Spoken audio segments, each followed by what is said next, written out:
गुरुजी मेरे 3 सवाल है आपसे, मतलब एक ही इसमें 3 सवाल पूछता हूँ। जैसे कि मांस खाना, अभी कलयुग में बहुत ज्यादा मांस की तरफ आकर्षित लोग होते हैं। मांस खाना उचित है या अनुचित है, आप बता दीजिए। अब देखिए, मैं आपको बहुत अच्छा सवाल किया। पहली बात तो उसके लिए धन्यवाद कि आपने ये सवाल किया कि लोगों के माइंड से एक पर्दा उठ जाए। राइट। आप कहते हैं मांस खाना गलत है, मैं नहीं मानता। मैं नहीं मानता कि गलत है। ओके। आपने बहुत पीछे चले जाओ, आप 50 साल 100 साल पीछे चले जाओ, नरबली भी होती थी। हाँ, नरबली की सुना है हमने। नरबली भी होती थी, गाय भी काटते थे, बकरे भी काटते थे। आपने मैहर की देवी का नाम सुना होगा, शारदा माता। शारदा माता, हाँ शारदा माता नाम सुना होगा आपने? नाम सुना है। वहां पे भी कटते थे, बकरे कटते थे, गाय कटते थे, और वहां एक ही भक्त कहलाया जिसका नाम था आलाउदल। आप इतिहास देख लेना, इतिहास देख लेना, उसके बाद इसका निर्णय जिसको जवाब देना है वो जवाब देगा मुझे। और इनकी औकात नहीं है मुझसे आगे बढ़ के जवाब ले लेंगे, ठीक है।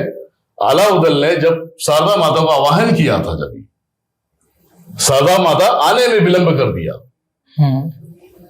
तब उसने बोला था, माता अगर आप आने में विलंब करती हैं तो मैं अपने सर को कट करके मैं अपने आप को बलि दे देता हूं मैं।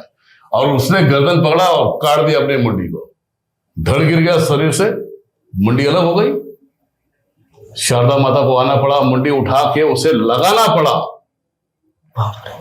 आज भी उस मंदिर में बड़े बड़े साइंस और विज्ञान जाके चेक करके आए, पूरे न्यूज चैनल वाले चेक करके आए, पहला पूजा आलाउदल ही करता है। मंदिर का पट खुलेगा तो पूजा हुआ मिलेगा, फूल पानी मूर्ति को नहलाना, ये पूजा हुआ मिलेगा आपको। तो आप कैसे कह सकते हैं मांस खाना गुनाह है?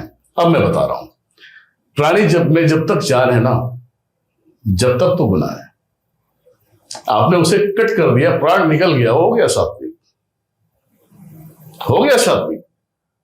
तो उसे कैसे आप बोल सकते भाई? किसी ने अगर मांस खाने की आदत है तो अपने जीवा को मार रहा है ना। और किस इतिहास में, किस शास्त्र में लिखा है कि मांस खाना गुनाह है? ये बताओ। बड़े बड़े शास्त्र उठा के बता दूं मैं, अगर कहानियां अगर खोलो तो जवाब देना भारी पड़ जाएगा।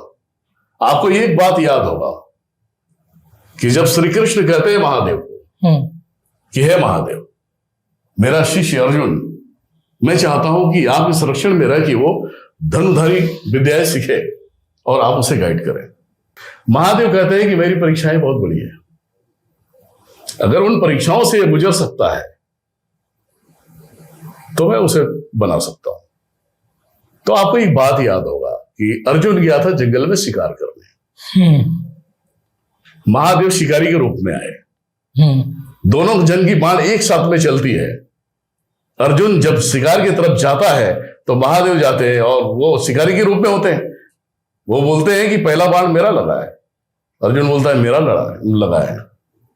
तो बोलते हैं कि चलो ठीक है, हम आपस में युद्ध करते हैं, जो जीतेगा लेके जाएगा। अर्जुन युद्ध किया है, फाइट किया है महादेव से शिकारी रूप में, और उसे इतना उठा के फेंका है महादेव ने, इतना मारा है उसे, सांस लेना भी भारी पड़ गया था। और जब देखते हैं कृष्ण कि ये तो अभी बहुत बिगड़ जाएगी बातें, तब कृष्ण को प्रकट होना पड़ता है। और उस समय अर्जुन शिवलिंग बनाता है, वहां पे फूल अर्पण करता है, चढ़ाता है, वो फूल उस शिकारी के पैर में जाके गिरता है।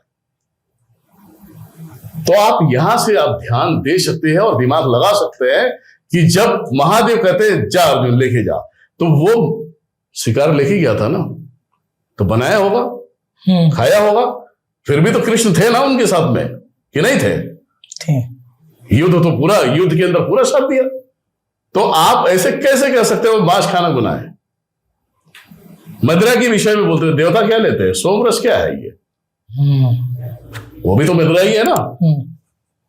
तो ये इन लोगों के विषय में मैं अभी कुछ कह नहीं सकता, क्योंकि अगर मेरे अंदर जो चीजें आ गई तो वो सीधा पूरा का पूरा ये कर देगा। थोड़ा सा लिहाज रखना पड़ रहा है, तो ऐसे बातों पे मैं विश्वास नहीं करता, ऐसे लोगों को मानता नहीं। ओके। मेरे पास जितने वक्त है कहते हैं कि हम खाते, तो हम एक ही बात कहते हैं, तुम्हें खाना है तो तुम शाम के टाइम पे खाओ, सुबह में मत खाओ। शाम में खाओगे, सो जाओगे, सुबह बाथरूम जाओगे, क्लीन हो जाओगे, नहा धोगे, फिर फ्रेश हो जाओगे। क्योंकि मन तुम्हारा गंदा नहीं होना चाहिए, मन के अंदर सोच भी गंदी नहीं होनी चाहिए। उसे पवित्र रखना है तो रात में ही खाओ। ओके। तुम्हारे जुबान का स्वाद भी रह जाएगा और तुम भक्ति में भी रम जाओगे।